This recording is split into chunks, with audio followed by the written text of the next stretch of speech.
ఒకటి, దేవుని ప్రేమ, దేవుని కనికరము, దేవుని బాహుబలము ఎంత గొప్పదో వాళ్ళు అనుభవించాలి.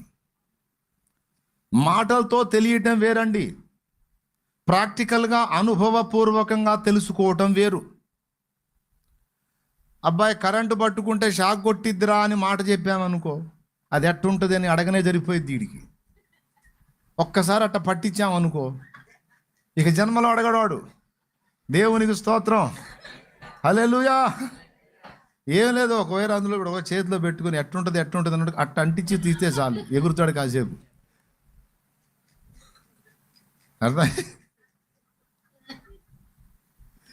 దాన్ని అనుభవ జ్ఞానం అంటారు. ఏం జ్ఞానం? తన పిల్లలమైన మనము కానీ, నాడు ఇశ్రాయేలు కానీ ఒట్టి అక్షర జ్ఞానం కలిగిన వారు, లేకపోతే ఎవరో చెబితే విని దానివల్ల పొందిన జ్ఞానవంతులుగానో ఉండటం దేవునికి ఇష్టము లేదు. గనుక వాళ్ళు చేసిన తప్పును ఏ విధంగా వినియోగించాడంటే, వాళ్ళ పొరపాటును బట్టి 40 ఏళ్ళు తిప్పి ఈ నెక్స్ట్ జనరేషన్ పిల్ల బ్యాచ్ మొత్తానికి నేనేందో, నా మెంటాలిటీ ఏందో, నా సైకాలజీ ఏందో, నా బాహుబలం ఏందో అంతా వీళ్ళకి ప్రాక్టికల్గా అర్థమయ్యేటట్టు చేస్తా. వీళ్ళు వీటన్నిటిని అనుభవించాలి, అనుభవించి అప్పుడు వాగ్దత్త భూమిలో ప్రవేశించాలి. అది దేవుని ప్రణాళిక. ఏమనుభవించాలి? 2 అనుభవించాలి వాళ్ళు. ఆ ప్రజలు 2 అనుభవించాలి. ఒకటి, దేవుని ప్రేమను అనుభవించాలి. 2, దేవుని కోపాన్ని కూడా అనుభవించాలి. పిచ్చి చేష్టాలు చేస్తే ముఖం ఎట్ట పగల కొడతాడో వాళ్ళకి అర్థం కావాలి. అది ప్రాక్టికల్గా మళ్ళీ కొడతారు అని మాట చెప్పటం కాదు, తన్ను బడి చూపించాలన్నట్టు ఆ అనుభవం అనేది కావాలి. అలాగే కృపతో, ప్రేమతో ఎలాంటి కార్యాలు చేస్తాడో కూడా వీళ్ళు ప్రాక్టికల్గా ఎరిగి ఉండాలి. అప్పుడు దేవునితో వాళ్ళతో దేవునికి ఉన్న అనుబంధం బలపడిద్ది. అనుభవం ఉంటే. అనుభవించకపోతే బలపడదు. అది పాయింట్. దేవునికి స్తోత్రం. అర్థమైందా? ఇప్పుడు మీలో నిజంగా దేవుణ్ణి ప్రాక్టికల్గా అనుభవించి ఆయన్ని ప్రేమించిన వాళ్ళు ఎంతమందో చేతులు ఎత్తండి. ఎవరో చెబితే ఏదో 4 ముక్కలు విని ఆయన వెంబడించిన వాళ్ళు ఎంతమందో చేతులు ఎత్తండి. ఎవరో చెబితే 4 ముక్కలు ఏదో వచ్చాను నాయన, ఏదో నువ్వు వస్తున్నావంటే ఏదో వచ్చి కూర్చున్నాను బాబా ఇక్కడ. లేదన్నా, నేను దేవుణ్ణి ప్రత్యక్షంగా నేను ఎరుగున్నాను. ప్రత్యక్ష గుడారం, పాళ్యం వెలపటున్న ప్రత్యక్ష గుడారంలో దేవుణ్ణి కలుసుకున్న అనుభవం లాగా నాకు ప్రతిదినము నా ప్రభువుతో కలుసుకునే అనుభవం ఉంది. ఆయన నాతో మాట్లాడతాడు, నేను ఆయనతో మాట్లాడుకుంటాను. ఆయన నా జీవితంలో చేసిన కొన్ని కార్యాలు స్పష్టంగా నేను అనుభవించున్నాను. ఈరోజు కూడా నేను ఆయనతో నడుస్తున్నాను. నేను యేసును గూర్చి తెలుసుకోవటం కాదు, నేను ఆయన ఎన్నోసార్లు కలుసుకున్నాను. నేను యేసును గురించి ఎవరో చెబితే అవగాహన చేసుకోవటం కాదు, నేను యేసును అనుభవించాను అన్నోళ్ళు చేతులు ఎత్తండి. నేను యేసును అనుభవించాను అన్నోళ్ళు. ఆయనను కలుసుకొని, ఆయనను తెలుసుకొని, ఆయనను అనుభవించి, ఆయనతో మమైక్యమైపోయినటువంటి హృదయాలు ఎన్ని ప్రతికూలతలు వచ్చినా ఆయనను వదలవుగాక వదలవు. వై? అనుభవించారు కాబట్టి. 100లో 50% మంది పిల్లలకు తల్లిదండ్రులు అంటే ఇష్టం. 50% మందికి ఇష్టం లేదు. తల్లిదండ్రుల్ని ప్రేమించే పిల్లలు మైనారిటీ ఉంటారా, మెజారిటీ ఉంటారు? మీరు చెప్పండి. ద్వేషించే పిల్లలు మైనారిటీ ఉంటారు నాన్న, ప్రేమించే పిల్లలు మెజారిటీ ఉంటారు, ఎక్కువ మంది ఉంటారు. ఇప్పుడు మీరు చెప్పండి, ఇక్కడ ఇంతమంది కూర్చున్నారు కదా, మీ అమ్మా నాన్న అంటే మీకు ఎంతమందికి ఇష్టమో చేతులు ఎత్తండి.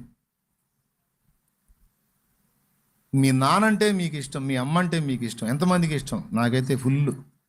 మయ్య సమాధి మా ఇంట్లోనే పెట్టుకున్నాను నేను. అది అంత ప్రేమ. దేవునికి స్తోత్రం. ఎక్కడ?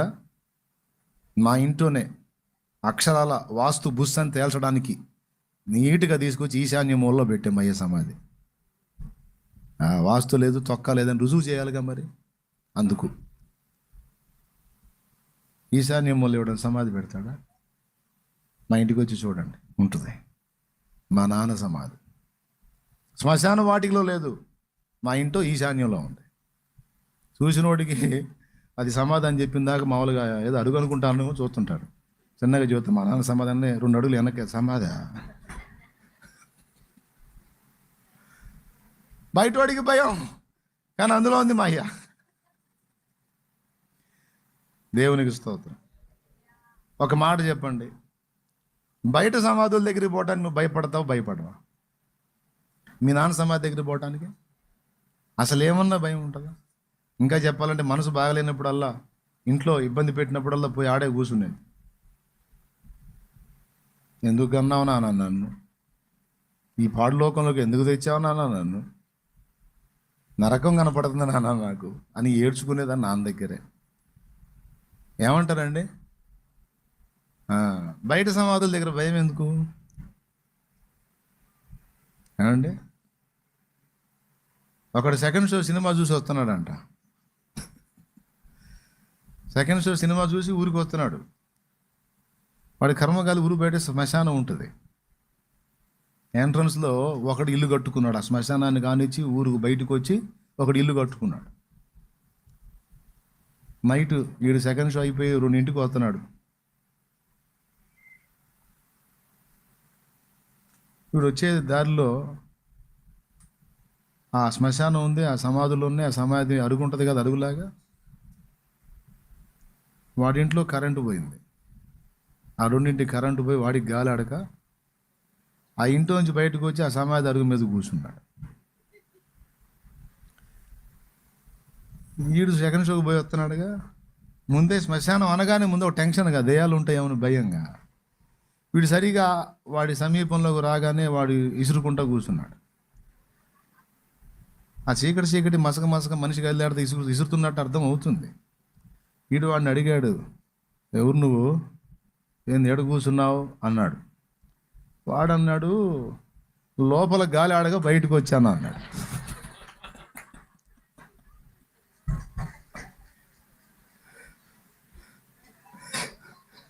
లోపల గాలి ఆడట్లేదా బాయ్, అందుకని బయటకు వచ్చాను అన్నాడు. ఆ మాట ముగించక ముందు ఇటు పరారు. ఏంది ఇంత సడన్గా పరిగెత్తాడు, నాయనకి ఈడికేం కనపడి వాడు లేచి పరిగెత్తాడు. ఈడి మాటకు దడుచుకొని వాడు పరిగెత్తితే వాడు సడన్గా పరిగెత్తాడు. ఏందని ఈడు నేను ముందే సమాధుల్లో కూర్చున్నాను, నాయనకి వాడికి ఏం కనపడి ఈడు లేచి పరిగెత్తాడు. ఈడు దిగుతాడే. ఇద్దరు కలిసి ఊళ్ళోకి పరిగెత్తారు. పరిగెత్తినాక కరెంట్ వచ్చింది. చూస్తే నువ్వా అన్నాడు వాడు ఆగి. నేనేరా, ఏంది అట్ట పరిగెత్తావు అంటే, మరి సమాధి మీద కూర్చుంటివి, ఏంది ఏడో కూర్చున్నావు అంటే, లోపల గాలి ఆడక బయటకు వచ్చానంటే, సమాధిలోంచి బయటకు వచ్చి కూర్చున్నాను, దడబుట్టింది దెయ్యం అనుకున్నాను నేను. ఎవరి ఇచ్చోళ్ళలాగా ఉన్నావురా, మా ఇంట్లో గాలి ఆడక సమాధి మీద కూర్చున్నాను అన్నాను. దాన్ని సమాధులు అంటే ఏం భయం? అదే మన తండ్రి సమాధి అయితే భయం ఎందుకు అంటే, అమ్మా నాన్న అంటే మనకి ఎంతో ఇష్టం.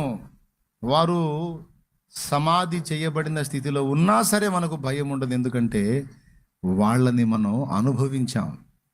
అనగా వాళ్ళ ప్రేమని, ఆప్యాయతని, అనురాగాన్ని, త్యాగాన్ని, మంచితనాన్ని, నమ్మకత్వాన్ని, మన కొరకు వాళ్ళకున్న భారాన్ని, బాధ్యతని, చింతని, మన కోసం వాళ్ళు కలిగి ఉన్న శ్రద్ధని, ఇదంతా మనం ప్రాక్టికల్గా అనుభవించాం. కాబట్టి ఇక్కడ మీ అందరిని అడిగితే అమ్మా నాన్న అంటే ఎంతమందికి ఇష్టం అంటే, ఏది ఇందాక ఎంతమంది చేతులు ఎత్తండి. నేను 2 చేతులు ఎత్తుతున్నాను, బయట వాళ్ళు చేతులు ఎత్తండి. ఇష్టం లేదమ్మా? గోరుముద్దలు తినిపించి పెంచిందిగా మీ అమ్మ, ఇష్టం లేదా? అప్పుడు పెంచిందిలే, ఇప్పుడు ఆస్తి అంతా అబ్బాయి వాళ్ళకి పెట్టింది, నాకు పెట్టలేదని. చేతులు దించారు ఏంది? అంతేనా? యథార్థం ఒప్పుకున్నారు ఇంతవరకే మా ప్రేమ అని. అలానే ఉంచండి, నేను దించమన్న దాకా ఉంచండి. అమ్మా నానంటే ప్రేమేనా మీకు? ఎంత ప్రేమ? వృద్ధాశ్రమానికి నెట్టేసి అంత ప్రేమ? బొందల గడ్డలో సావుకు ముందే బొంద పెట్టే అంత ప్రేమ? ఎంత ప్రేమ! చాలా ప్రేమ ఉంది కదా. జాగ్రత్త చూసుకోండి అమ్మా. ఎందుకని నాన్న అమ్మా నాన్న అంత ప్రేమించారు?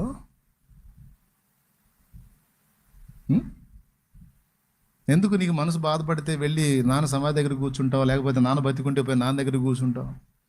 నాన్న కాపాడలేని స్థితిలో మంచంలో కూర్చున్నా సరే అక్కడికి పోయి చెప్పుకుంటావు. ఎందుకు? ఆయన ఆదుకుంటాడా? కానీ ఎందుకు నాన్నకు పోయి చెప్పుకుంటావు? ఎందుకు ఎప్పుడు అమ్మా నాన్న గుర్తు చేసుకుంటావు ఎక్కువ? ఫస్ట్ దేవుడు అయితే తర్వాత అమ్మా నాన్నే గుర్తు చేసుకుంటావు నువ్వు. అవునా? ఎందుకో తెలుసా? వాళ్ళని మనం అనుభవించామమ్మా. ఎలా అనుభవించామంటే మన కోసం వాళ్ళు ఎంతకైనా తెగిస్తారని మనకు అర్థమైంది.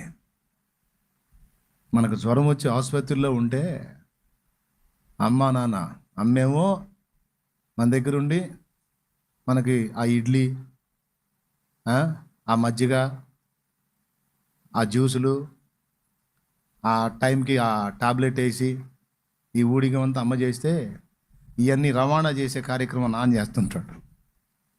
అబ్బాయికి కొబ్బరి బండదే, అమ్మాయికి బాగుండదే, అమ్మాయి ఇడ్లీ బాగలేమంటుంది, అరటిపళ్ళదే, చక్కెరకి వెళ్ళిదే, అన్నమేం పాపం తినాది కాదయ్యా బిడ్డ, నువ్వు కాస్త మూలిగితే ఏమో ఇబ్బందిగా ఉందా, ఏముంటుంది నా తగ్గిపోతుందిలే అని నీ దగ్గర కూర్చొని నిన్ను ప్రేమించి నిన్ను ఆదరించి నీ బాధ్యత తీసుకొని నీ గురించి శ్రద్ధ వహించినందున అమ్మా నాన్న అంటే నీకు ఇష్టం. లేకపోతే అమ్మా నాన్న ఒకవేళ చిన్నప్పుడే కన్ను మూస్తే నిన్ను ఎవరు ఆదరించారో వాళ్ళంటే నీకు ఇష్టం. ఎందుకంటే వాళ్ళు నీ విషయంలో చిత్తశుద్ధి కలిగి ఉన్నారు, బాధ్యత కలిగి ఉన్నారు, బాధ్యతగా వ్యవహరించారు కనుక నీకు వాళ్ళ మీద మమత ఉంటుంది. ఎందుకంటే నువ్వు వాళ్ళని అనుభవించావు. అనుభవించడం అంటే వాళ్ళ ప్రేమను అనుభవించావు, వాళ్ళ మంచితనాన్ని అనుభవించావు, వాళ్ళ నమ్మకత్వాన్ని అనుభవించావు, వాళ్ళ త్యాగాన్ని అనుభవించావు. నీ విషయంలో వాళ్ళు ఎంతకైనా తెగిస్తారని వాళ్ళని అనుభవించావు. ఆ అనుభవం నీలో ఆ తల్లిదండ్రుల పట్ల అనురాగాన్ని ఏర్పరిచింది. తల్లిదండ్రుల పట్ల అనురాగాన్ని ఏర్పరిచింది. ఎవరో చెబితే వచ్చే అనురాగం వేరు నాన్న. ప్రాక్టికల్గా అనుభవించడం ద్వారా వచ్చిన అనురాగం ఎంత గొప్పదంటే వాళ్ళు వెళ్ళిపోయినా సరే వాళ్ళని మర్చిపోలేం. నేను చెబుతున్నాను, నాన్న కన్ను మూసి 2015లో కన్ను మూశాడు. 2025కు 10, ఇది 11వ సంవత్సరం.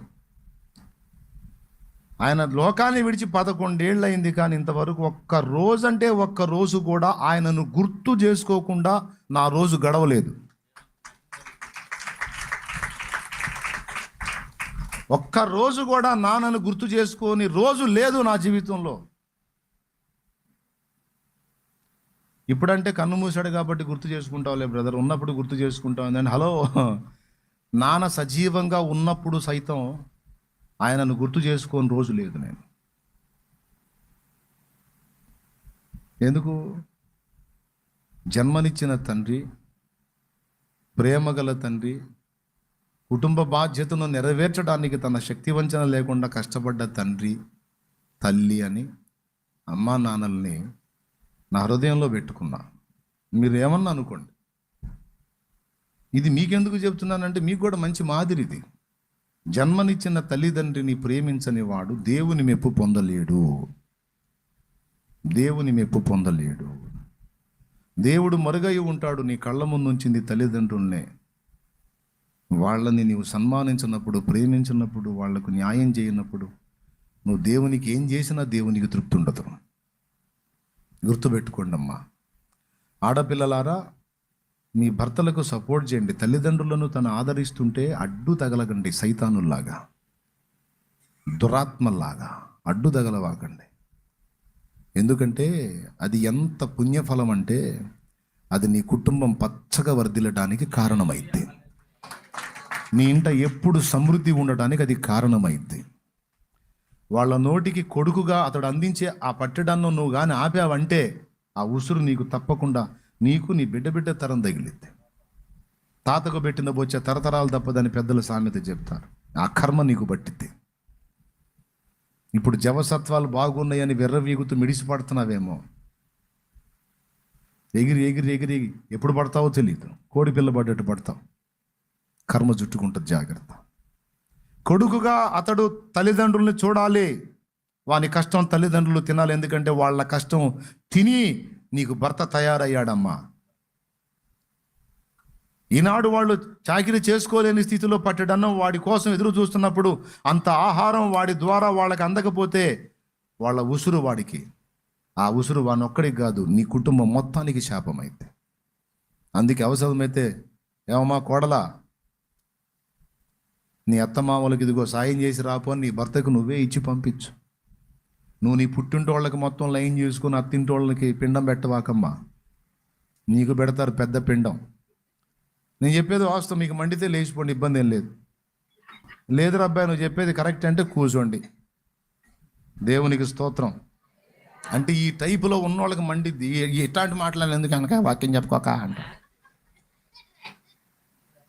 యేసుప్రభు మాటలు చెబుతాడని వస్తే వాళ్ళకి పెట్టాలి వీళ్ళకి పెట్టాలంటే వాళ్ళు ఎంత చెడ్డోళ్ళు వీళ్ళకి నాకు తెలుసా ఏంది. చెడ్డ మంచి వద్దమ్మా. చెడ్డోళ్ళే అయినా సరే శత్రువును కూడా ప్రేమించి సాయం చేయమన్న యేసయ్య మాట గుర్తు చేసుకో. పాపం వానికి ప్రేమ ఉంటుంది తల్లిదండ్రికి అంత సాయం చేసుకోవాలని, కానీ నువ్వు సైతాన్లాగా తయారవుతావు. నువ్వు చేయనీయవు ఏది. ఇచ్చుకొని వచ్చావా, తీసుకెళ్ళి పెట్టు, మొత్తం పెట్టు, సర్దుకున్నాలే నేను వెళ్తాను, పిల్లల్ని తీసుకొని వెళ్తాను, నువ్వు బతికిచ్చావు సావాలి, నువ్వంతా తీసుకెళ్ళి వాళ్ళకి దోషి పెట్టటమే, పో పెట్టుకోపో అని బ్యాగ్ తీసుకుంటే ఆయన గతి ఏంది? చివరికి ఇంటి దొంగలాగా తయారై నీ దగ్గర షో చేస్తా. నేనే ఆడిచ్చాను, నేను భలే పని, నేను దొంగోడు అవతారం ఎత్తుతాడు. ఇక చేసేది ఉంది. ప్రేమ గల్లోడైతే దొంగోడు అవతారం ఎత్తుతాడు. అరా కొరా ఉన్నోడైతే అమ్మాయి నీ మాట నేను కాదన్నాను, పోనీ అమ్మాయి వాళ్ళు ఎట్టపోతుంది, వాళ్ళు మంచి వాళ్ళు కలిసి పని వదిలేస్తున్నాను నీకు రా వద్దులేదా అని వదిలేస్తాడు. ఆ పాపం చేయొద్దు తల్లి. అమ్మా ఎంతమందికి అర్థమైందమ్మా? ఇప్పటికీ ఆ తప్పు చేసి ఉంటే సరిదిద్దుకో తల్లి. ఖచ్చితంగా నా తండ్రి నిన్ను ఆశీర్వదిస్తాడు. నేను చెప్తున్నాను, నీ ఇంట సమృద్ధి నివసిస్తుందమ్మా. వాళ్ళు శత్రువులైనా సరే పట్టడన్న వాళ్ళకు నువ్వు ఏర్పాటు చేస్తే ఖచ్చితంగా నీ ఇంట సమృద్ధి ఉంటుంది. దీర్ఘాయుష్మంతురాలు అవుతావు, నీ భర్త దీర్ఘాయుష్మంతుడు అవుతాడు. నీకు పుట్టిన వారు కూడా నిన్ను రేపు గౌరవిస్తారు. మా అమ్మ మా నాయనమ్మ తాతయ్యని ఎంత బాగా చూసిందో, వాళ్ళకి ఏది తక్కువ లేకుండా చూసింది. ప్రేమ గల తల్లి కడుపును పుట్టాం మేము. మా అమ్మని మేము కూడా అంతే చూసుకోవాలి, మా నాన్నని మేము కూడా అంతే. నీ పిల్లలు రత్నాల్లా తయారవుతారమ్మా. అత్తమామల విషయంలో కావచ్చు, తల్లిదండ్రుల విషయంలో కావచ్చమ్మా. సరే ఈ మ్యాటర్ పక్కన పెడదామమ్మా. అంటే చాలా విలువైంది. ఈరోజు చాలామంది పిల్లలు విస్మరించింది, తీసుకుంటే ధన్యులు. సరే ఇంతకీ తల్లిదండ్రులు ఎందుకు అంత ప్రేమించారంటే అనుభవ అనురాగం. ఏంటిదే? అది పాట. అనుభవ అనురాగం కలకాలమున్నట్లే నీ రాజనీయమాలలో నిలువనిచ్చావు. అనుభవ అనురాగం కలకాలమున్నట్లే నీ రాజనీయమాలలో నిలువనిచ్చావు. రాజమార్గములో నన్ను నడుపుచున్నా రారాజువు నీవేగా. రాజమార్గములో నన్ను నడుపుచున్నా రారాజువు నీవేగా. నీ కృప నిత్యముండును, నీ కృప నిత్య జీవము, నీ కృప వివరింప నా తరమా యేసయ్యా. నీ కృప నిత్యముండును, నీ కృప నిత్య జీవము, నీ కృప వివరింప నా తరమా యేసయ్యా. నీతిమంతుల గుడారాలలో వినబడుచున్నది రక్షణ సంగీత సునాదము. నీతిమంతుల గుడారాలలో వినబడుచున్నది రక్షణ సంగీత సునాదము.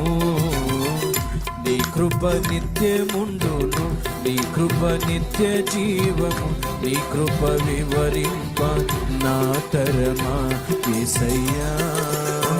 స్తోత్రం చెప్తామా. నాడు ఇశ్రాయేలుకైనా నేడు మనకైనా దేవుని ఎడల అనురాగం ఏర్పడాలి. దేవునికి మన ఎడల అనురాగం ఉందా లేదా? మన ఎడల దేవునికి అనురాగం మమకారం ఉన్నాయా లేవా? ఎంతమందికి నమ్మకం ఉందండి? ఆయన నన్ను అనురాగంతో చూస్తాడు, నా మీద మమత ఉంది, మమకారం ఉంది నా యేసయ్యకు, నా తండ్రి నన్ను ప్రేమిస్తాడు అనే నమ్మకం ఎంతమందికి ఉంది? రైట్. మరి యేసయ్యకు నీ మీద అనురాగం మమకారం ఉన్నాయి, మరి నీకుండదు దాని మీద? ఏర్పడాలిగా, ఏర్పడాలా లేదా? అది నేను చెబితే ఏదో అంత వచ్చిద్ది, ఏదో మంచోడయ్యా, చాలా గొప్పోడు, చాలా చేసాడు, పర్లేదు అని ఏదో కొంచెం నీకు అంత కలిగింది. కానీ ప్రాక్టికల్గా నీ లైఫ్లో నువ్వు ఆయనను అనుభవిస్తే అది తిరుగుంటుంది. ఇక అనుభవించి పెనేసుకున్నావంటే ఇంకెదురుంటుందో, వదలలేవు. ఈరోజు నువ్వెంతో ప్రేమించే తల్లిదండ్రులను ఎంత ఇష్టపడతావో, యేసయ్యతో నీకు లోతైన అనుబంధం ఆయన అనుభవించినప్పుడు ఏర్పడింది నాయన. అందుకని మనందరం ఆయన అలా వ్యక్తిగతంగా కలుసుకొని, ఆయన సన్నిధిని వెతికి, ఆయనతో నడిచి, ఆయన మన జీవితంలో అనుమతించే పరిస్థితులన్నిటినీ ఫేస్ చేసి, అందులో ఆయన సన్నిధి, ఆయన కార్యం, ఆయన కదలికని గుర్తుపట్టి, అనుభవం 2 విధములైన అనుభవములు అన్నాను. మొదటిది దేవుని ప్రేమను గూర్చిన అనుభవం, 2 దేవుని న్యాయ కోపమును గూర్చిన అనుభవం. అర్థమైందా? దేవుడు గద్దించినా, శిక్షించినా, కోప్పడినా అందులో ఎంత న్యాయం ఉంటుందో ఆ అనుభవం మనకు కావాలి. అలాగే దేవుడు ఎంత ప్రేమిస్తాడో, ఎంత క్షమిస్తాడో, ఎంత ఓర్చుకుంటాడో, ఎంత దయగలవాడో, అసలు నీ ఎడల ఎలాంటి కార్యాలు జరిగించాడో, నీకు ఎంతగా తోడై ఉన్నాడో, అదంతా ప్రాక్టికల్గా నువ్వు నేను మనం అనుభవించాలి. ఆ అనుభవం కోసమే మనల్ని బాప్తిజం పొందిన వెంటనే తీసుకోకుండా ఇంకా భూమి మీద ఉంచాడు. అర్థమైందా? ఇక ఎన్నేళ్ళు ఉంటామో మనకు తెలియదు. ఉన్నన్నాళ్ళు ఆయనతో మన ప్రయాణం, మనతో ఆయన, ఆయనతో మనం. ఈ ప్రయాణంలో మనం ఆయనను గూర్చిన అనుభవం పొందాలి. నిజంగా చెప్పండి, ఎంతమందికి అర్థమైంది? మీరు చెప్పండి.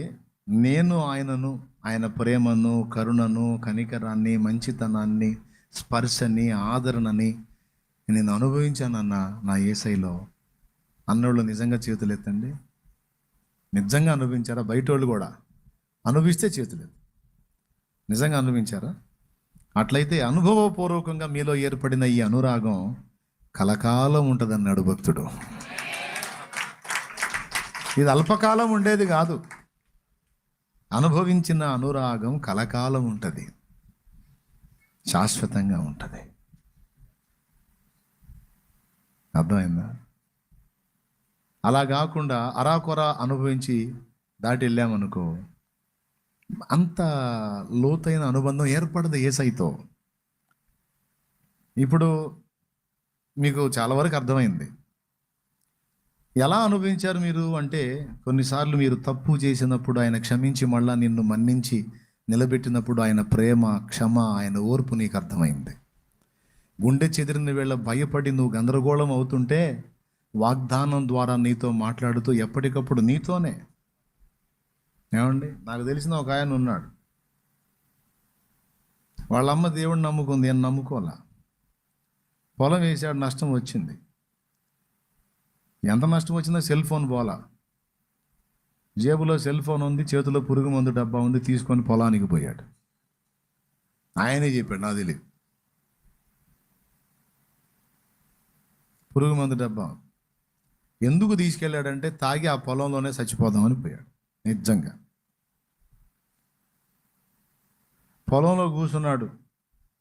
మరి చచ్చిపోతున్నప్పుడు బాధ కలిగిద్దిగా, భార్య, పిల్లలు, తల్లి, కుటుంబం బాధపడి సావాలనుకుని ఇవన్నీ పెట్టుకుంటే కాదు అని మూత తీసుకుంటున్నాడు. కరెక్ట్గా సెల్ ఫోన్లో మెసేజ్ వచ్చినప్పుడు టింగ్ మన సౌండ్ వచ్చిందిగా, బెల్ సౌండ్, అట్లా సౌండ్ వచ్చింది. రియల్గా జరిగింది. నేను ఎచ్చుల కోసం చెప్పట్లా, యథార్థంగా చెప్తున్నా. ఏందని చూస్తే ఈ షార్ట్ ఒకటి ఎవరో అప్లోడ్ చేసింది వెళ్ళింది ఆయనకి. ఏంది ఇది, ఏమొచ్చింది ఇందులో అని ఆన్ చేశాడు, ఓపెన్ చేశాడు. దాన్ని కరెక్ట్గా వస్తుంది. నిన్ను ప్రేమించి నీకై ప్రాణం పెట్టిన వాడు ఉండగా నువ్వెందుకు చావాలనుకుంటున్నావు అన్నాడు. నిన్ను ప్రేమించి నీకై ప్రాణం పెట్టిన వాడు ఉండగా నువ్వెందుకు చావాలనుకుంటున్నావు? పిరికి పంద, దద్దమ్మ, లే, చావటానికి తెగించినోటి సమస్యను ఎదుర్కోవటానికి తెగించు. నువ్వు చచ్చిపోతే సమస్య పోయిద్దా? నీకు అప్పులు ఇచ్చిన వాళ్ళు జాలి పడతారా? మా సొమ్ము తిన్నాడు సచ్చాడు ఎదవాంచి దూషించరా? సావు పరిష్కారంగా అది ఎదిరించాలి, తెగించాలి, పోరాడాలి, నిలదొక్కాలి. లే, దేవుడు నీకు తోడైనాడు. ఈ 4 మాటలే ఉంటాయి అందులో. కడుపులో మండిపోయిందంట ఆయనకి. ఎవరేనా పాప, కాస్త అవగాహన తక్కువ మనిషి ఆయన. చుట్టూ చూస్తానంటే ఎక్కడున్నాడు, ఏడుండి చూసి నాకు ఫోన్ చేశాడు అనుకుంటారు. సరే, ఆ రోజుకి ఆలోచన పోయింది, దయ్యం వదిలిపోయింది. ఇంటికి వచ్చాడు. వాళ్ళ అమ్మని అడిగాడు, అమ్మ నా గురించి ఆయనకి ఎందుకు చెప్పావు అన్నాడు. ఎవరయ్యా ఆయన?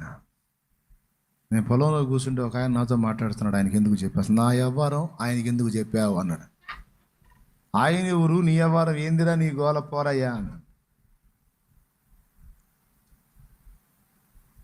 సరే, మీరు నిజంగా నమ్మండి, మళ్ళీ 2వ సారి అదే పని చేశాడు. మళ్ళీ పోయాడు పొలానికి. ఆ రోజు కాకుండా మళ్ళీ కొద్ది రోజులకి మళ్ళీ కొంచెం సమస్యలు, మళ్ళీ పోయాడు చెట్టు కిందకి. సేమ్ సన్నివేశం మళ్ళీ రిపీట్ అయ్యి, మళ్ళీ తాగేదానికి సిద్ధం చేసుకున్నాడు. మళ్ళీ బెల్లు మోగింది. మళ్ళీ వాక్యం ఓపెన్ చేస్తే ఖచ్చితంగా నువ్వు ఎందుకు చావాలనుకుంటున్నావు దద్దమ్మ, పిరిగి పంద, ఇది ఊటరా నన్ను పని కట్టుకొని తిరుగుతున్నాడు, నన్ను కనిపెట్టే పంపిస్తున్నాడు ఎవడో మొత్తాన్ని. కానీ మళ్ళీ చుట్టూ లేచి అంతా చుట్టూ చూసుకొని ఇంటికి పోయి అబద్ధాలు ఆడకుండా చెప్పు, నా గురించి నువ్వేగా చెబుతుంది ఆయనకి అన్నాడు. ఆయన ఎవరు, నువ్వెవరు అంటే ఏనాని ఫోటో చూపించాడు. అప్పుడు విషయం చెప్పాడు, నేను ఇట్లా అనుకున్నాను, ఇట్లా చేసుకోబోతున్నాను. ఈయన కరెక్ట్గా నాతోనే ఈ విషయాలు మాట్లాడుతున్నాడు. అదేమంటే తిడుతున్నాడు, దద్దమ్మ పిరిగి పంద, నువ్వు చస్తే జనం మెచ్చుకుంటారు అనుకున్నావా? తిడతారు. నిన్ను ప్రేమించి నీకే చచ్చిపోయినాడు అంటే నువ్వెందుకు చావాలనుకో, ఇట్లాంటి మాటలన్నీ మాట్లాడుతున్నాడు. నువ్వు చెప్పకపోతే ఈయనకి ఎట్ట తెలుసు? ఈయనకి తెలియకపోతే నా ఫోన్కి ఎందుకు పంపిస్తున్నాడు? ఇంకా లోకంలో మనుషులు లేరా? అది కూడా ఎప్పుడు పంపిస్తున్నాడు? కరెక్ట్గా నేను దాగబోయేటప్పుడే పంపిస్తున్నాడు. మరి చూడకుండా చేస్తున్నాడా? ఇది ఎక్కడుంటాడు ఈయన అన్నాడు. అప్పుడు ఆయన చెప్పి, అరే ఇది చిలకలూరిపేట ఆయన శాలేం రాజు గారు, నాయనరా బాబు, ఇక్కడే రా, మన పేటలో ఉంటాడు. అవునా, దగ్గరే, అందుకనే కనిపెట్టాడు నయావారం. ఆయన కాదా కనిపెట్టింది, నిన్ను కనిపెట్టింది యేసయ్యరా. నీకు ఆ సన్నివేశం ఏర్పడినప్పుడు నువ్వు చావకూడదని, నువ్వు బ్రతకాలని కోరుకుంది యేసయ్యరా. నువ్వు ఆ కండిషన్లో ఉన్నప్పుడు నిన్ను వెతికింది ఆయనరా. ఆయన నీకు పంపించింది, ఆయన చేత మాట్లాడించింది ఆయన, అది నీకు చేరేసింది ఆయనయ్యా, యేసయ్యరా. నువ్వు చావటం ఆయనకి ఇష్టం లేదయ్యా, నువ్వు బతకాలి. ఆయన అట్లాంటి ఆలోచన చేసుకుంటావా? మేమేమైపోవాలని ఆవేడ్చి ఆయన ఏడ్చి, అప్పుడు అసలు ఈయన ఎవరు తెలుసుకుందామని వచ్చాడు. వచ్చిన రోజే దేవుని వాక్యం విని నా దగ్గరికి వచ్చి కలుసుకొని, నాకు అర్థమైపోయింది యేసుప్రభు నిజమైన దేవుడు. ఆయన అందరూ మర్చిపోయినా ఆయన మర్చిపోడు. నేను ఏ పరిస్థితుల్లో ఉన్నా ఆయన చూస్తాడు. నేను చావటం కాదు, నేను బతికి బాగుండాలని కోరుకుంటున్నాడు. ఆయనకి నేను కనబడతానే ఉన్నాను. నేను ఆయనను కలుసుకున్నాను. అయ్యా నేను బాప్తీసం తీసుకుంటానని వచ్చాడు. ఇప్పుడే కదయ్యా నువ్వు వస్తుంది, ఇంకా 4 వారాలు రాయ్యా అంటే, నాకు అర్థం కాకపోతే కదయ్యా, నాకు అర్థమైందయ్యా, నాకు ఆయన కావాలయ్యా, మరి నీ కుటుంబంలో నీ భార్య పిల్లలు ఇంకా దేవుడు నమ్ముకోలేదు, వాళ్ళు ఎవరికి తెలియకపోయినా పర్వాలేదు, నేను వేస్తానయ్యా ముందు అడుగు, నాకు ఇయ్యా బాప్తిస్మని తీసుకున్నాడు. మన సండే కూడా కనపడ్డాడు, సంవత్సరాలుగా వస్తానే ఉన్నాడు. ఇలాంటి సాక్ష్యాలు ఒకటి కాదు. అప్పులై ఈయన చావాలనుకున్నాడు. తెలంగాణలో ఒక ఆమె సమస్యలతోనే ఫుల్గా దాగిందంట మందు. గుడంబ దాగిందో మరి ఏం దాగిందో మొత్తానికి తాగి, రైలు ట్రాక్ ఉంటుంది కదా, ఆ ట్రాక్ మీద ఒకదాని మీద తలబెట్టి ఒకదాని మీద కాళ్ళు పెట్టి పండుకున్నాడు. ఆమె వచ్చి చెప్పింది, నేను కాదు. ఇంకా సేపట్లో ట్రైన్ వచ్చిద్దనంగా మళ్ళీ బెల్ మోగింది. ఏమ దగ్గర కూడా సెల్ ఉంది. ఆ మత్తులోనే, ఎంత మత్తున్నా చచ్చిపోయేటప్పుడు భయం ఉంటుందిగా. ఓపెన్ చేస్తే దేవుని మాటలు, నువ్వెందుకలా ఆలోచిస్తున్నావు? నిన్ను ప్రేమించి నీకై ప్రాణం పెట్టి నీకోసం చనిపోయి చచ్చేంత ప్రేమించే ప్రభు నీకు తోడై ఉంటే నువ్వెందుకు చావాలనుకుంటున్నావు? చస్తే సుఖం కలిగిద్ది అనుకున్నావా? ఆత్మ నరకానికి వెళ్ళి తెప్పించిదానాలే. ధైర్యం తెచ్చుకో, నిలబడు, ప్రభు నీకు తోడై ఉన్నాడు అని ఈ వ్యాఖ్య ఆమెకంది. ఆ మత్తు వదిలిపోయి చటుక్కుని లేచి పక్కకు వచ్చింది. తర్వాత రైలు పోయింది. లేకపోతే తల ఒక ముక్క, కాళ్ళు ఒక ముక్క, ఎందుకంటే బాగా తప్పదాగి ఉంది కదా, పీస్ అయిపోయేది క్షణాలలో. ఇక్కడ గమనించాలి. ఆ వచ్చి నేరుగా పేటకు వచ్చి ఏడుస్తూ చెబుతుంది, అయ్యా నా సాక్ష్యం ఇదయ్యా, ఆ తర్వాత నేను మానుకున్నానయ్యా, ఆపేశాను, ఇప్పుడు నేను బాప్తీసం అందుకున్నాను, మామూలు మనిషినయ్యాను. ఇది నీకు చెప్పాలని నేను రోజుల నుంచి ఆరాటపడుతున్నానయ్యా, ఇప్పుడు దొరికింది అవకాశం అని నన్ను కలుసుకొని ఆమె నాకు సాక్ష్యం ఇస్తే, ఈ మాటలు నేను చెబితే జనం నమ్మరు. యేసయ్య ఒక్కొక్క మనిషిని ఎలా పట్టించుకుంటాడో జనానికి అర్థం కావాలరా. సర్వకాల సర్వావస్థల యందు సర్వ మనుషులకు ఎలా అందుబాటులో ఉంటాడో ఎలా గమనిస్తాం. శాలేం రాజు కాదు, వీడికేం తెలుసు? వాక్యం చెప్పాడు, వెళ్ళిపోయాడు, వీడి ఆడ తొంగున్నాడో తెలియదు. కానీ ఆ మాటల్ని పట్టుకొని బాధలో ఉన్న బిడ్డ దగ్గరికి చేరవేసి తన బిడ్డను నశించకుండా కాపాడుకుని ఆయన మమత. అమ్మైన మరచేను కొన్ని వేళలా, మరువకను కాచేవు అన్ని వేళలా. అమ్మైన మరచేను కొన్ని వేళలా, మరువకను కాచేవు అన్ని వేళలా. నా మంచి స్నేహితుడా, మరువలేను నీ ప్రేమ. నా మంచి స్నేహితుడా, మరువలేను నీ ప్రేమ. నీ ప్రేమ మరచుట కంటే మరణమే మేలు సుమా. నిన్ను వీడి బ్రతుకుట కంటే మరణమే మేలు సుమా. మరణమే మేలు సుమా. యేసుని అనురాగం నిజమైన మమకారం చూపునా ఎవరైనా ఈ బ్రతుకులో దొరుకునా ఎందైనా ఈ జగతిలో. యేసుని అనురాగం.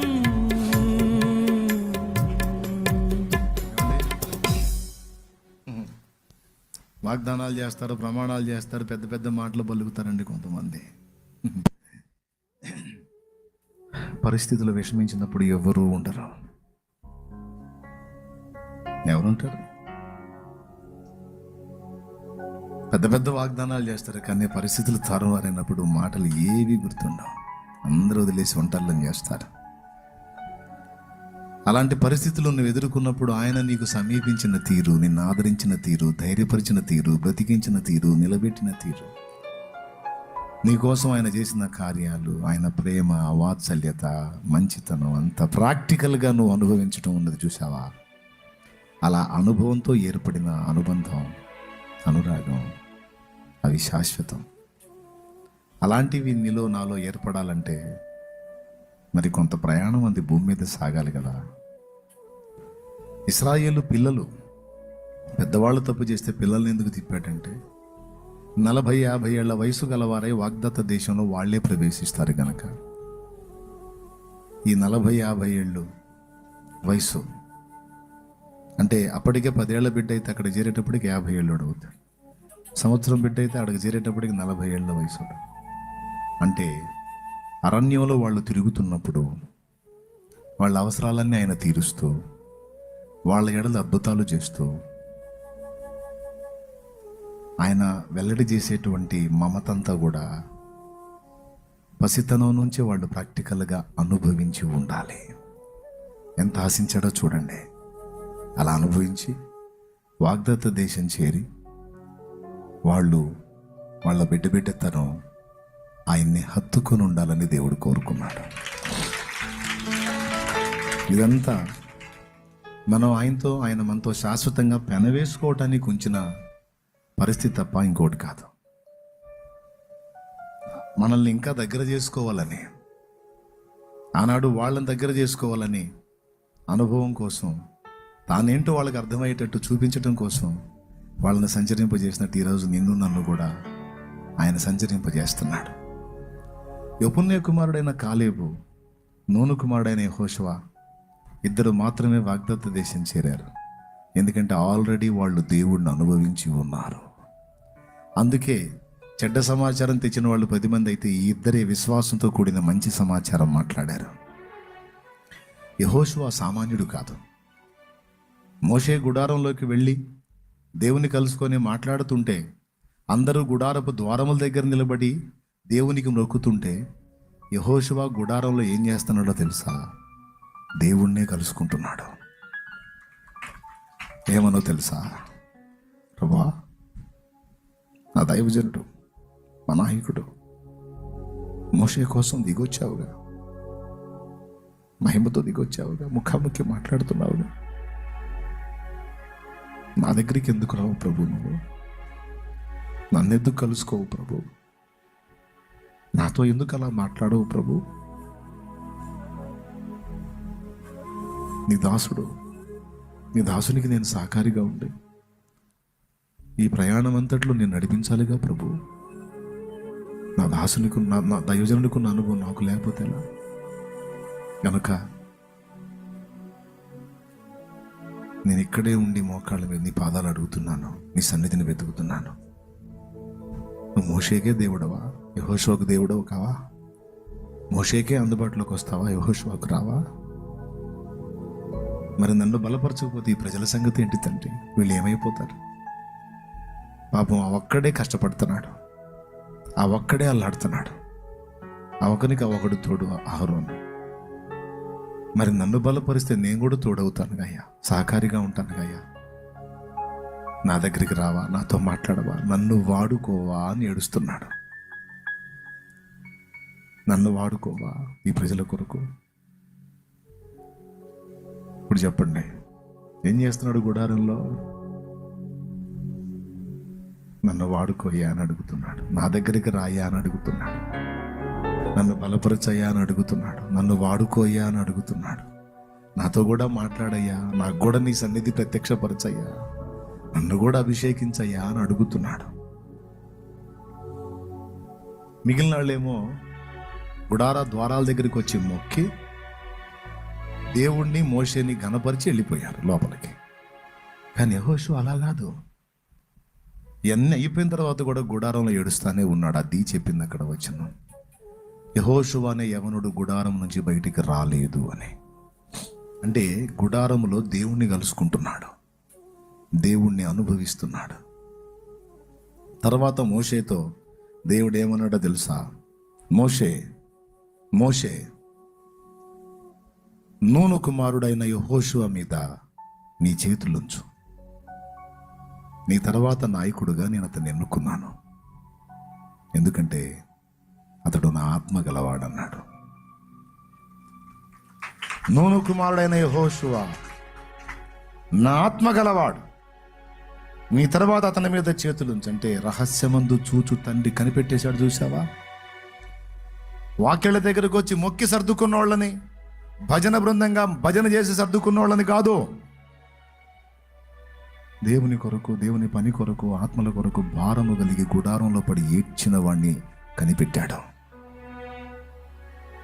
తనను ఎవరు వెతుకుతున్నారో, తన కొరకు ఎవరు ఆకలి కలిగి ఉన్నారో, ఆయన చేతుల్లో ఫలించాలని ఎవరు ఆరాటపడుతున్నారో నా తండ్రికి తెలుసు.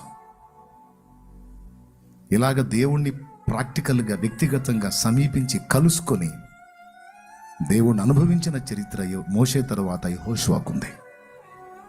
Praise the lord. నన్ను కోరుకొని అలా ఎవరైనా నన్ను వెతికి నన్ను కలుసుకొని నాతో ఫ్రెండ్షిప్ చేసి నాతో లోతైన అనుబంధం ఏర్పరచుకోవాలని ఎవరికైనా ఆశ ఉంటే రండి నా పాళెం వెలుపలికి రండి, నేను నా సన్నిధితో అక్కడ ఉంటాను రండి అని పాళెం వెలుపట గుడారం వేశాను. ఈరోజు ఈ మందిరం ఎందుకో తెలుసా? అలా ఆయన్ని కలుసుకోవటానికి, ఆయన్ని తెలుసుకోవటానికి, ఆయన్ని అనుభవించడానికి, ఆయన్ని ఆరాధించడానికి, ఆయన శరీర రక్తములో పాలు పంపులు పొందడానికి, ఆయన పరిశుద్ధులతో సహచర్యం చేయడానికి, ఆయన వాక్ ప్రత్యక్షతను పొందడానికి మనందరినీ ప్రేమించి ఈ మందిరం దేవుడు మనకు అనుగ్రహించాడు. పెదనందిపాడులో నేను ఎప్పుడూ చెప్తున్నాను, మళ్ళీ ఇప్పుడు కూడా చెప్తున్నాను, నా జీవితంలో నాకు రమ్యమైన చోటు ఏదన్నా ఉంది అంటే ఆయన పాద సన్నిధి తప్ప ఇంకొకటి లేదు. అది చిన్నదైనా సరే, పెద్దదైనా, తాటాకుల పాకైనా సరే. అంతకుముందు అక్కడ పాకుంది కదా, అందులోకి వచ్చి మోకాళ్ళు నిల్లాను నేను, అందులోకి వచ్చి ప్రార్థన చేసుకున్నాను. అది పాకైనా సరే, అది నా దేవుని ఇల్లు, నా దేవుని సన్నిధి. మన రోడ్డు మీద ఉన్న దేవుడు మనతో ఉంటాడు, ఇంట్లో ఉన్న మనతో ఉంటాడు. ఓకే, వ్యక్తిగతంగా ఎప్పుడు పరిశుద్ధాత్మ మనలోనే మనతోనే ఉంటాడు. కానీ మనం ఇంట్లో ఉంటా, వంట చేసుకుంటా, తిండి తింటా, రోడ్డు మీద నడుస్తా, మనం అనుభవించే సన్నిధి ఒక రకంగా ఉంటుంది. పని కట్టుకొని దేవుని కోసమే మందిరానికి వచ్చి మనం కూర్చునే సమయం, ఆ టైము, ఆ అనుభవం బాగుంటుందా ఉండదా? ఏం లేదు, యేసుప్రభు ఏం చెప్పాడు? నేను మీతో కూడా ఉన్నాను అన్నాడు కదా. మందిరంలోకి వస్తేనే ఉంటాడు ఆయన, ఇంటికాడు ఉండడానికి కొంతమంది పెద్ద పెద్ద డైలాగులు వేస్తారులే, అందుకని చెబుతున్నాను నేను. ఇంటికాడు ఉంటాడు, బజార్లో ఉంటాడు, రోడ్డు మీద ఉంటాడు, పొలంలో ఉంటాడు, నువ్వు ఎక్కడ పోతే అక్కడ నీతో ఉంటాడు. ఉండడానికి కాదు, ఆయన అక్కడ నీతో ఉంటాడు, నువ్వేమో వేరే వాటిల్లో ఉంటావు. కానీ అట్లా కాకుండా అవన్నీ పక్కన పెట్టి మందిరానికి వచ్చినప్పుడు నువ్వేం చెప్తున్నావు అంటే, దేవా ఇక వేటితో కాదు నీతో ఉండటానికే వస్తున్నాను, నీతో గడపడానికే వస్తున్నాను, నీకు సమయం ఇవ్వడానికే వస్తున్నాను, నీలో ఆనందించడానికే వస్తున్నాను, నిన్ను ఆరాధించడానికే వస్తున్నాను. నాకు నీ సన్నిధి కావాలి, కావాలి, కావాలి, నాకు నీ పాదాలు కావాలి, నీ పాదాల కోసమే వస్తున్నానయ్యా. Praise the lord. నన్ను ఎవరైనా వెతకాలనుకుంటున్నారా? నాతో కలుసుకోవాలనుకుంటున్నారా? నన్ను గూర్చి తెలుసుకోవాలనుకుంటున్నారా? రండి, ఇదిగో నా సన్నిధి అని దేవుడు చెప్తున్నాడు. తండ్రి, నీ సన్నిధికి వస్తున్నాను నాయన అని నువ్వు పరుగు పరుగున రావాలి. ఆయన సన్నిధిలో ఆయన ప్రసన్నతను అనుభవించాలి. జీవితంలో ఎదురయ్యే ఆటుపోట్లన్నీ కూడా గుర్తుపెట్టుకో, నీకు అనుభవం కోసమే. కొంతమంది అన్నారు, బైబిల్లో కూడా ఉంది, ఈ లోకంలోనికి ఏమీ తేలేదు, ఇక్కడ నుంచి ఏమీ తీసుకొని పోము అని. నిజంగా వాడుక భాషా పదంగా దాన్ని అలాగే మెన్షన్ చేశారు పౌలు గారు అన్నమాట. ఈ లోకంలోనికి మనం ఏం తేలేదు, ఇక్కడ నుంచి ఏం తీసుకొని పోలేము అంటే వస్తుపరంగా మనం ఏం తీసుకొని పోలేము అని పౌలు అన్నాడు తిమోతికి రాసిన పత్రికలో. మనుషులు కూడా అదే అంటారు, ఈ లోకంలోకి ఏం తేలేదురా, ఇక్కడ నుంచి ఏం కట్టుకుపోమని. వస్తుపరంగా ఏం తీసుకెళ్ళం, కానీ అసలు ఏమీ తీసుకెళ్లకుండా ఉంటాం. ప్రతి మనిషి కొన్ని తీసుకెళ్తాడు. ఏంటో తెలుసా? అనుభవాలు. అనుభవాలు, చేసిన చెడ్డ మంచి కార్యాల ఫలాలు, ఆ శేషం తీసుకొని వెళ్తాడు ప్రతివాడు. ఏమంటారండి? భూమి మీద పుట్టి పెరిగి పెద్దవాడై జీవించి చచ్చే నాటికి ఎన్నో అనుభవాలు గడించుంటాడు జీవితంలో. మనుషులతో కొన్ని అనుభవాలు, దేవుడితో కొన్ని అనుభవాలు, సమాజంలో అనుభవాలు, కుటుంబంలో అనుభవాలు. ఉన్నారా లైన్లో? అయిపోయిందా సరుకు? ఉన్నారా? ఒట్టిగా పోతాడా? ఏమన్నా తీసుకొని పోతాడా? ఏం తీసుకొని పోతాడు? వస్తువులు తీసుకొని పోతాడా? అనుభవాలు తీసుకొని పోతాడు నాయన. అనుభవాల సారని ఇక్కడ నువ్వు నేను సొమ్ము చేసుకునేది. కాబట్టి ఫైనల్గా ఇక ముగిస్తున్నాను నేను. ఫైనల్గా నేను చెప్పేది ఏంటంటే, దేవుణ్ణి వెతకాలి, దేవుణ్ణి తెలుసుకోవాలి, దేవుణ్ణి కలుసుకోవాలి, దేవునితో నడవాలి, దేవునితో అనుబంధం ఏర్పరచుకోవాలని ఆరాటపడే వారందరికీ కూడా ఈ లోకంలో మనం ఉన్నప్పుడు ఇది రమ్యమైన చోటు, అనువైన స్థానం.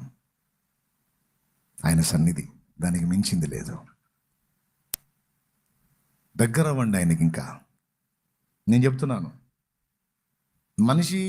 ఒక మనిషిని మనం చదవాలంటే పెద్ద టైం ఏం పట్టదు, ఈజీగా అర్థమైపోతాం. కానీ దేవుడు ఒక మనిషిలా నీకు అర్థం కాడు. నీ జీవితకాలం మొత్తానికి సరిపోయిన సబ్జెక్ట్ ఎవరైనా ఉన్నారంటే దేవుడే. నువ్వు ఎంత తెలుసుకున్నా ఇంకా నీకు కొత్త కనపడుతుంటాడు, వినూత్నంగా కనపడుతుంటాడు. కాబట్టి తెలుసుకో ఆయన గురించి. ఇంకా ఏది నేను చెప్తే ఏదో నా అనుభవాలు నువ్వు తెలుసుకోవటం కాదు, నువ్వుగా అనుభవించాలి. లేకపోతే మొత్తానికి ఒకటే ఒక పాఠం చెప్పేసి మొత్తాన్ని లేపేద్దును పైకి దేవుడు. మొత్తానికి ఒకటే ఒక పాఠం చెప్పేసి మొత్తాన్ని తీసేస్తాడు. కానీ లేదో, పాఠం చెబితే విని ప్రయాణం చేయటం కాదు. పాఠం చెబితే విని ప్రయాణం చేయటం అంటే ఈత కొట్టడం ఎలా అని చదివి దూకినట్టు ఉంటుంది నీళ్ళల్లో. ఒకడు ఈత కొట్టడం ఎలా అని పుస్తకం చదివి దూకాడు. ఈత కొట్టడం ఎలా అనగా, మొదట సమృద్ధి అయిన నీళ్లు వెతుక్కోవలెను, వెతుక్కున్నాను. తర్వాత నీటిలోనికి దూకవలెను, చేతులతో పొట్ట కింది భాగమునకు నీళ్లు లాగుచుండవలెను, కాళ్ళు ఆడిస్తుండవలెను, ఇలాగూ చేసినచో ఈదటం వచ్చును అని రాశాడు. ఇది అక్షరం. ఇది చదివి ఎవడన్నా దూకాడానికి ఏమైద్ది? బాయి చూసుకుంటాడు. మొదట నీళ్లు చూడవలెను, చూసుకున్నాను బాయి. తర్వాత ఏమి చేయవలను? దూకవలెను, దూకాడు. ఆ తర్వాత ఏమి చేయవలను? చేతులతో పొట్ట కిందికి నీళ్లు లాగుచుండవలన్నదాకా ఆగుతాడా? పోతాడు అడుక్కి.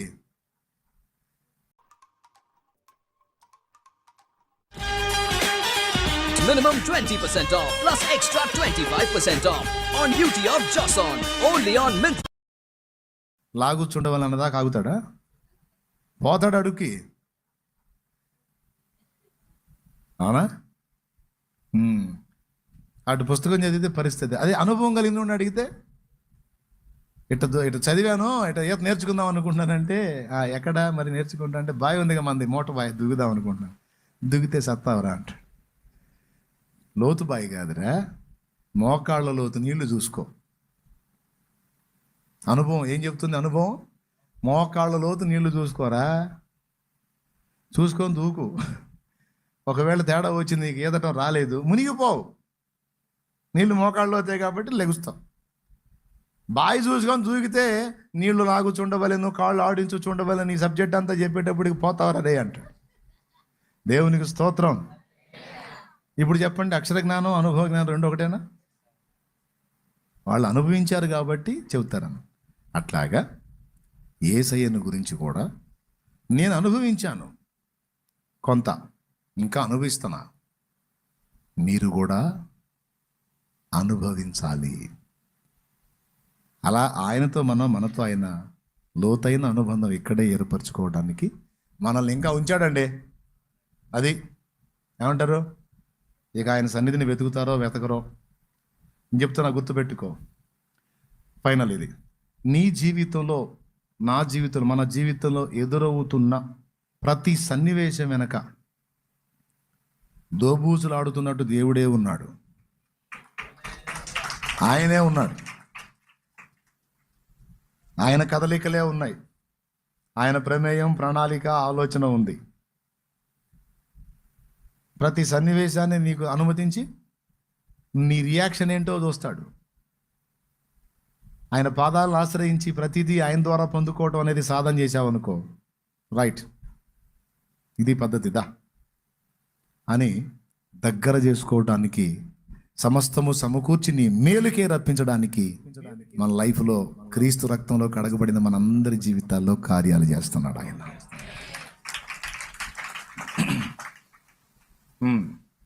మధ్యలో పోయే అనురాగం ఏది? అనుభవం లేని అనురాగం. కలకాలం ఉండే అనురాగం పెద్దగా చెప్పండి. అందరు కలిసి ఒకసారి పాడండి, ఇక ముగిస్తాను. అని ఆ పాట రొటీన్ అనుకుంటే, అడుగడుగున పయనంలో తేళనలో నొప్పించే మాటలతో మనసు నలిగి ఉన్నావా, మది నిండిన వేదనను మౌనంగా భరిస్తూ కనుల నిండా కన్నీళ్లతో ప్రభుని చూస్తూ ఉన్నావా, నువ్వు నమ్మిన దేవుడు నిన్ను మరచిపోడెన్నడు, అనుభవాల పాఠం కోసం నిన్ను అప్పగించాడు, పొందే ప్రతి గాయం రూపు మాసిపోయే సమయం సంతోషం ఇక ఆసన్నమాయే, వెతుకుతూ ఉన్నావా విడుదల దారి కనరాక, పొందే ఈ శ్రమలు నీతో